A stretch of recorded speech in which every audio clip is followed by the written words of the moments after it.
Hello बच्चों, अपन आज लक्ष्य टेस्ट सीरीज 4 के फोर्थ टेस्ट के लिए अपन 41 नंबर क्वेश्चन से 50 क्वेश्चन तक के सॉल्यूशन चेक करेंगे। ध्यान देना यहाँ पर क्वेश्चन नंबर 41 क्वेश्चन में ध्यान दे तो क्वेश्चन क्या है अपने पास। If the direction of electric and magnetic field vector of a plane electromagnetic waves, इसकी बात कर रहे हैं अपन। Plane electromagnetic waves are along positive y axis and positive z axis respectively। तो इलेक्ट्रोमैग्नेटिक वेव्स क्या हो सकती हैं? तो waves which are perpendicular to each other E cross B, that means electric field and magnetic field both are perpendicular to each other and also perpendicular with the velocity of direction of बोल सकते हैं magnetic field. तो अपने पास एक formula आ गया है V equal to E cross B, that means vector production जो है, जो इनका बोल सकते हैं वेक्टर प्रोडक्ट है E क्रॉस B का, वो अपने को क्या दिखाने की कोशिश करेगा? डायरेक्शन। अब अपने पास पहला है इलेक्ट्रिक फील्ड किस डायरेक्शन में है? y एक्सिस मतलब j कैप। दूसरा अपने पास कौन सा है? Positive z axis that means k cap. और आपको याद हो तो बहुत सिंपल सा है अपने पास j cross k, that means अगर अपन बात करें वेक्टर प्रोडक्ट में i j k, तो जैसे अपन करें j क्रॉस k तो आंसर क्या आएगा अपने पास i। और अगर अपन क्लॉकवाइज जा रहे हैं तो क्या आंसर रहता है? पॉजिटिव, दैट मींस आंसर क्या है? Plus i, that means positive x axis. Answer क्या है? Positive x axis. तो अपने पास पॉजिटिव x एक्सिस का आंसर कौन सा है? D। एक तरीका और था, अपन बना लेते हैं यहां पर ये V और यहां पर अपन बना लेते हैं कौन सा? E। ध्यान देना। और जो बाहर की तरफ बनाते हैं अपन वो क्या बना लेते हैं? B। तीनों एक दूसरे के क्या है? परपेंडिकुलर। तो सबसे पहले अपन y एक्सिस में मतलब x, ध्यान देना, y, और जो आउटसाइड रहेगा वो कौन रहेगा? z। तो y एक्सिस में अपन फ्लेमिंग्स राइट हैंड टूल लगा लेते हैं, y एक्सिस में अपन प्रोजेक्शन दें और उसको परपेंडिकुलर बाहर मतलब z एक्सिस में लेकर आए, तो जो थंब है वो कौन सी एक्सिस में जा रहा है? Positive x। तो वो पॉजिटिव x जो डायरेक्शन है वो किसके लिए है? वेलोसिटी के लिए, along waves in the positive x axis. Second question में आ जाते हैं अपना, बहुत इजी दिख रहा है। X rays, gamma rays, microwaves travelling in vacuum. Vacuum की बात करें मतलब एक ऐसा एरिया जहां पर कोई भी मीडियम नहीं है, तो वेलोसिटी ऑफ लाइट कितनी होती है? 1/√μ0 एप्सिलॉन नॉट। म्यू नॉट और एप्सिलॉन नॉट किसी पर डिपेंड नहीं है, वैक्यूम के लिए है। दैट मींस जो वेलोसिटी ऑफ लाइट है वो ट्रेवल करने पर चेंज नहीं होगी। तो अपने पास एक तो फिक्स हो रहा है कि ये चेंज नहीं हो रहा, मतलब वेलोसिटी सेम। अब वेलोसिटी सेम तो रहेगी, चाहे एक्सरे हो, गामा हो, माइक्रोवेव्स हो, रेडियो वेव्स हो, सबकी वेलोसिटी क्या रहेगी? सेम। अब अगर वेलोसिटी सेम है लेकिन वेवलेंथ तो डिफरेंस है ना।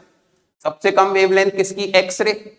उसके बाद कौन सा? सबसे कम गामा रेस, फिर एक्स रेस, तो एक्स रेस, उसके बाद पहले गामा फिर एक्स रेस, फिर उसके बाद कौन सा आ सकता है? UV rays, visible rays. तो अपन ध्यान दे तो सबकी वेवलेंथ डिफरेंट है लेकिन वेलोसिटी सेम है। तो पहला सेम वेवलेंथ डिफरेंट वेलोसिटी हो नहीं सकता। सेम फ्रीक्वेंसी, तो फ्रीक्वेंसी सेम होती है इलेक्ट्रोमैग्नेटिक वेव्स। लेकिन अगर दो ऑप्शन सेम दिख रहे हैं, जैसे सेम वेलोसिटी डिफरेंट वेवलेंथ, ये भी सही है। सेम वेलोसिटी सेम फ्रीक्वेंसी, ये भी सही है। लेकिन ज्यादा सही आंसर कौन सा माना जाएगा? Same velocity and but different wavelengths. Next question में आ जाते हैं। Consider the following types of electromagnetic waves, radio waves. तो अपन सबसे पहले एक टाइप लिख देते हैं। सबसे पहले कौन सी आएगी? X rays. उससे ज्यादा वेवलेंथ किसके लिए होगी? गामा। सबसे पहले गामा रेस, सबसे पहले कौन सी है? Gamma rays. उसके बाद कौन सी है? X rays. उसके बाद कौन सा है? यूवी। उसके बाद देखने के लिए जाएं तो अपने पास कौन सा आता है? विजिबल। विजिबल के बाद कौन सा है? इंफ्रारेड। और उसके बाद कौन सा है? माइक्रो। और लास्ट में कौन सा है? रेडियो। ये सीक्वेंस है अपने पास, नंबरिंग की गई है। सबसे पहला 1 किसको दिया है? रेडियो वेव्स, तो इसको 1 लिख देते हैं। उसके बाद सेकेंड किसको? ग्रीन लाइट, ग्रीन मतलब विजिबल लाइट, तो इसको सेकेंड लिख देते हैं। उसके बाद थर्ड कौन सा है? गामा। गामा कहां पे है? यहाँ पे थर्ड। उसके बाद अपन देखें तो माइक्रोवेव्स कौन सी है? ये, तो ये फोर्थ। और उसके बाद अगर देखें एक्स रेस तो ये है सेकेंड। दैट मीन सीक्वेंस है, एक मिनट, विजिबल सेकेंड है, एक्स रेस को कौन सा है? फिफ्थ। तो अपने पास जो सीक्वेंस है पहले 3, फिर 5, फिर 2, फिर 4, फिर 1, तो 35241 अपने पास आंसर कौन सा है 35241। ये अपने पास प्रॉपर सीक्वेंस आ गया है। ये हो गया 43। नेक्स्ट क्वेश्चन में आते हैं, ए सीरीज एलसीआर सर्किट। तो एलसीआर की बात करें तो एलसीआर ध्यान देना यहां पर, इसके आगे उन्होंने लिखा है connected to an AC voltage source when L is removed from the circuit. L remove कर दिया तो फर्स्ट कंडीशन में एल रिमूव्ड होते साथ कौन सा बचा आरसी, एल रिमूव कर दिया। The phase difference between the current end voltage is pi by 3। Phase difference का फॉर्मूला अगर आपको याद हो तो 10 पाई इक्वल टू क्या होता है आरसी सर्किट में एक्ससी बाय आर। 10 पाई कितना है 10 पाई बाय 3 मतलब 1060। 1060 कितना है अपने पास √3 equal to XC by R. That means XC equal to कितना है √3 आर। ये हो गई फर्स्ट कंडीशन। सेकंड में उसने बोला if instead C is removed from the circuit. अब C को हटा दिया, C को हटा दिया तो सर्किट में क्या बचा RL, RL बचा। फिर वही 10 फाई इक्वल टू XC की जगह XL बाय R। सेकेंड आ गया अपने पास। इसमें भी फेज डिफरेंस है अपने पास पाई बाय 3 है, तो पाई बाय 3 है तो फिर 1060 √3 और ये सॉल्व करेंगे तो कितना आ जाएगा अपने पास √3 R। That means XL equal to क्या है XC, XC equal to XL। Resonating condition आ गई। एंड रेजोनेटिंग कंडीशन में जो सर्किट होता है वो प्योर रेजिस्टिव हो जाता है। कैसे? तो अपन एलसीआर सर्किट का आपको याद हो तो अपन लिखते हैं यहां पर XC minus XL by R या XL minus XC by R, depend करता है ज्यादा कौन है। तो दोनों सेम है √3 R minus √3 R divided by R, तो ये 0 हो जाएगा। और 10 phi equal to 0, 10 phi equal to 0 that means phi equal to 0 degree. ये आ गया अपने पास एक फेज डिफरेंस। उसके बाद उसने फेज डिफरेंस नहीं पूछा, अपने से क्या पूछा है पावर फैक्टर। तो पावर फैक्टर क्या है cos फाई, cos फाई मतलब cos 0 और cos 0 दैट मींस क्या है अपने पास 1। और प्योर रेजिस्टिव सर्किट का पावर फैक्टर भी क्या होता है अपने पास 0, मतलब cos 0 मतलब कितना रहेगा 1। तो अपने पास आंसर फाइनल में क्या आ गया है 1। नेक्स्ट क्वेश्चन में आते हैं, the capacitance of parallel plate capacitor as medium is 6। Air as medium मतलब अभी क्या है एयर, तो एयर में फॉर्मूला आपको याद हो तो क्या होता है epsilon naught A by D. उसके आगे बोला the capacitance becomes 30 microfarad the permittivity of medium is. तो जब मीडियम आएगा तो मीडियम में फॉर्मूला क्या है के epsilon naught A by D. Divide कर लें, epsilon naught A by D क्या हो जाएगा cancel, C equal to 6 divided by बाद में कितना 30 और यहाँ 1/k। तो अगर देखें तो 5 आ जाएगा, k इक्वल टू कितना आ गया 5। ये आ गया अपने पास बोल सकते हैं उसके लिए वैल्यू जो मीडियम का बोल सकते हैं परावैद्युतांक है उसकी वैल्यू आ गई एक तरीके से। अब अपने पास बेसिक फॉर्मूला होता है epsilon r equal to epsilon naught k। Permittivity in medium और परमिटिविटी मीडियम इन एयर। तो अपन यहां पर ध्यान दें तो k की वैल्यू है और एप्सिलॉन नॉट आपको क्वेश्चन में मेंशन है। तो क्वेश्चन में क्या दिया है 8.85 10 टू दी पावर -12 और k की वैल्यू कितनी दे दी है 5। मल्टीप्लाइड कर दें, 5 से मल्टीप्लाई कर लो तो कितना आएगा 0 5।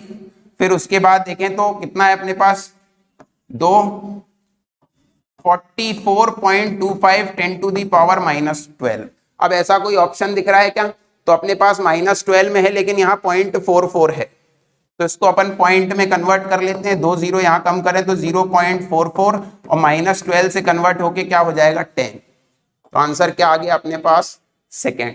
इसके बाद 46 नंबर क्वेश्चन पे आ जाते हैं। थोड़ा सा अच्छा क्वेश्चन है बोल सकते, इतने क्वेश्चन इजी थे, थोड़ा सा लेंथी क्वेश्चन आया अपने सामने। Resistance wire connected in the left gap of metre bridge. तो मीटर ब्रिज बना लेते हैं। मीटर ब्रिज में 2 रेजिस्टेंस है और यहां पर 1 मीटर वायर की लेंथ है और ये क्या रहता है जॉकी। सही है, ये उन्होंने बोल दिया है left bridge balance 10 ohm resistance in the right gap. तो राइट गैप पे कितना लगा दिया अपन ने 10। सही है, इसकी वैल्यू P ये Q और ये L1 और ये क्या है L2। तो अपन देखते हैं व्हीटस्टोन ब्रिज से रेजिस्टेंस अपॉन लेंथ, तो P upon L1 equal to Q upon में क्या है L2 आ गया। यहां से ध्यान दो P। अब उन्होंने आगे ऐड किया है कि in the ratio 3/2 bridge wire का रेशियो क्या दे दिया 3/2, तो Q को नीचे लाओ, Q की वैल्यू कितनी है 10, और यहाँ पर कितना लिखा है L1/L2 मतलब 3/2, तो P इक्वल टू यहाँ से ध्यान दो 5 5 3 15 ओम, ये आ गया अपने पास एक। अब लेंथ जो अपने पास रेजिस्टेंस है, तो आपको पता है R डायरेक्टली प्रोपोर्शनल होता है लेंथ के ρL/A से, तो अपन यहाँ पे बोल सकते हैं इसी में आगे ऐड करके R1/R2 equal to L1/L2। Basic formula है, R1 की वैल्यू अपन ने निकाल ली है, कितनी है अपने पास P की वैल्यू 15, R2 के लिए अपन को आगे पर ध्यान देना, if the length of the resistance is 1.5 metre, किसके लिए दिया हुआ है 15 वाले के लिए, तो the length of 1 ohm of the resistance wire, तो सेकंड क्या है 1 ओम, पहले की लेंथ कितनी 1.5, बाद में लेंथ कितना L2, तो L2 equal to 1.5 divided by 15, point हटा ले 10 टाइम्स जाएगा, 10 टाइम्स जैसे ही जाएगा तो अपने पास फाइनल आंसर आ गया है L2 equal to 1/10, that means 1 into 10 to the power -1। Answer क्या है 1 into 10 to the power -1, ये आंसर है अपने पास। इजी क्वेश्चन है, ध्यान देना, 2 बार फॉर्मूला लगाया है, एक बार P/L1 10/L2 wheat stone bridge के जैसे P/Q R/S, सेकेंड टाइम फिर R डायरेक्टली प्रोपोर्शनल होता है किसके L के, तो R1 R2, तो एक रेजिस्टेंस था 15 1.5 और L2। क्वेश्चन नंबर 47 में आ जाते हैं। 47 में बोला है 40 microfarad capacitor is connected 200 volt 50 hertz, तो जो एसी के लिए वोल्टेज दिया है वो कौन सा वोल्टेज होगा अपने पास VRMS, एसी में डायरेक्ट सप्लाई हो जाता है। फिर आगे RMS value of the current is circuit is nearly, RMS value of current that means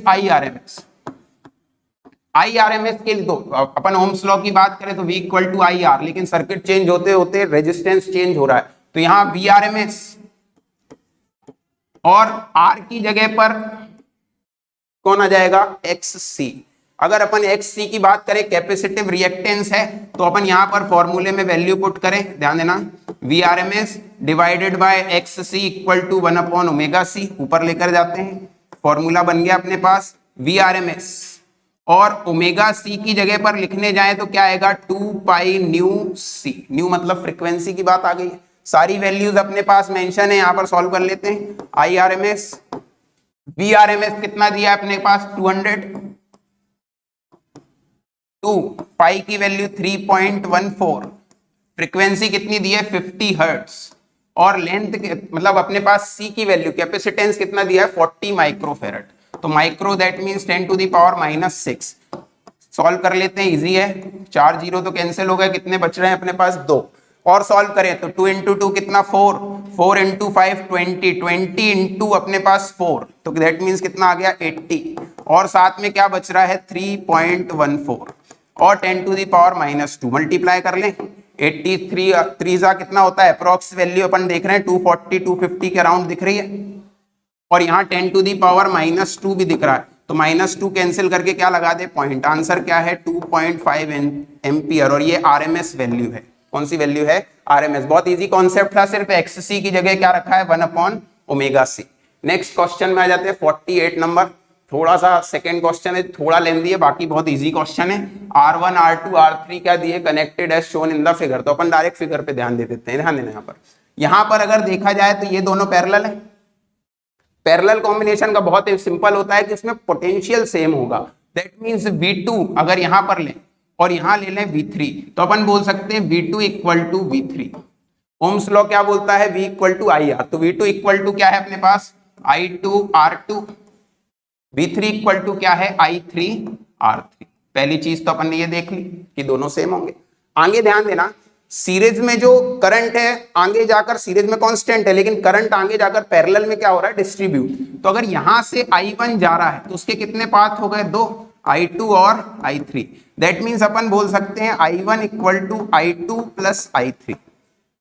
सही है, अपने को क्वेश्चन में उन्होंने आगे मेंशन किया है I3/I1, तो I2 को स्किप करने की कोशिश करें, यहां से कर लेते हैं, तो I2 इक्वल टू क्या है I3R3 डिवाइडेड बाय R2, या I2 की वैल्यू उठा के रख देते हैं। I1 यहां पर लिखें अपन I3R3 divided by R2 plus I3, common ले लें, क्या कॉमन आएगा I3, अंदर क्या बच रहा है तो अंदर बच रहा है R3 divided by R2 plus क्या है 1, I3 पूरा चला गया। एलसीएम ले लें, I1 इक्वल टू क्या है I3, एलसीएम आएगा R2, R2 का मल्टीप्लाई करें तो आ रहा है R3 प्लस R2, लेकिन जो वैल्यू चाहिए है वो चाहिए I3 bye I1, cross multiply कर लें, इधर ले जाते हैं I1 नीचे, तो I3 बाय I1, यहां से R2 ऊपर जाएगा और divided by R2 plus R3, ये आ गया अपने पास final answer R2 divided by R2। बस दो चीजों पे ध्यान देना है, in series combination current will be same but in parallel combination current will be distributed, बस दो बातों पे ध्यान देना है। नेक्स्ट क्वेश्चन 49 नंबर पे आ जाते हैं। 27 drops of same size are charge, तो ड्रॉप्स के क्वेश्चन के लिए अपने पास कुछ फॉर्मूले होते हैं, रेजिस्टेंस इन बिगर बोल सकते हैं bubble R equal to n to the power 1/3 small r, capacitance n to the power 1/3 small c, potential क्या है 2/3, यहां पर v चार्ज क्या है n3, और बात करने जाए तो अपने पास जो एनर्जी की वैल्यू होती है n टू दी पावर 5/3, और यहां पर अपने पास क्या आएगा u। अब अगर ध्यान दें तो सारी वैल्यू में 1/3 कटने के लिए बना हुआ है, क्यों? क्योंकि वैल्यूज ऐसी पुट की जा रही है। आपको बोला है पोटेंशियल, तो 27 ड्रॉप्स के लिए पोटेंशियल का फॉर्मूला क्या 2/3, और साथ में कौन है स्मॉल बोल सकते हैं बबल का पोटेंशियल, तो यहां पर 27 that means 3 to the power 3, power कितनी है 2/3, और पोटेंशियल एट स्मॉल ड्रॉप्स दिया हुआ है अपने को क्वेश्चन में, same size are charged at 220 volt, multiply कर लो 220, ये देखो 3 से 3 कैंसिल, मतलब जो पावर का 1/3 है वो कटने के लिए बना है। 3 का स्क्वायर कितना है 9 इंटू 220, मल्टीप्लाई कर ले 081 1980, सही है। अपने पास आगे आंसर कितना है, बस ये ध्यान रखना कुछ फॉर्मूले हैं रेजिस्टेंस, कैपेसिटेंस, पोटेंशियल, चार्ज और एनर्जी फाइंड करने के लिए। नेक्स्ट क्वेश्चन में आते हैं, two conducting circular loops of radii R1 R2, basically फॉर्मूले पे आखिरी में ध्यान दे तो अपने से पूछा है म्यूचुअल इंडक्टेंस M, फॉर्मूले पे जाते हैं, सेल्फ इंडक्टेंस होता तो N phi equal to Li, लेकिन सेल्फ नहीं है म्यूचुअल है, तो M equal to N2 phi 2 divided by क्या है अपने पास फॉर्मूला I1, सही है। मतलब जब अपन करंट प्राइमरी कॉइल में जनरेट करेंगे तो फ्लक्स किस में चेंज होगा सेकेंडरी कॉइल में, और फ्लेमिंग राइट हैंड रूल से अगर ध्यान दें तो मैग्नेटिक फील्ड भी फर्स्ट वाले की होगी जो सेकंड पे डिस्ट्रीब्यूट हो रही है, तो फाई इक्वल टू क्या होता है अपने पास बी ए कॉस थीटा, तो फाई 2 इक्वल टू होगा, देखना फाई 2 है लेकिन करंट जिसका फील्ड भी उसकी, तो यहां पर फाई 2 के साथ कौन आएगा B1 और A2, तो दैट मींस अपन फॉर्मूले में वैल्यू पुट करें तो अपने पास आखिरी आंसर है phi 10 B1 A2 divided by अपने पास कौन है यहाँ पर I1, ध्यान देना इनटू B1, मतलब magnetic field in circular loop formula क्या होता है अपने पास mu naught upon 4 pi 2 pi Ni divided by R, लेकिन ये फर्स्ट है B1 है तो यहां पर B1, यहां पर B1, यहां पर B1 आ गया। यहां पर एरिया ऑफ सेकेंडरी कॉइल कितना है, तो सर्कुलर लूप का एरिया क्या होता है पाई R2 स्क्वायर, अपने को तो केवल उन्होंने R2 R1 का रेफरेंस पूछा है, तो अपने पास दिख रहा है कि ऊपर है R2 स्क्वायर और नीचे क्या है R1, that means M directly proportional R2 square by R, अपना आंसर आ गया है थर्ड। ध्यान देना ऊपर रहता है A2 और नीचे जो B1 का आएगा वो जो भी आए L1 या R2। एक मेन बात यहां पर ध्यान रखना, म्यूचुअल इंडक्टेंस और self inductance does not depends on current, जो वैल्यू है करंट की वो नीचे I1 रखते साथ ही क्या हो जाएगी कैंसिल। थैंक यू, बाकी नेक्स्ट क्लास में देखते हैं।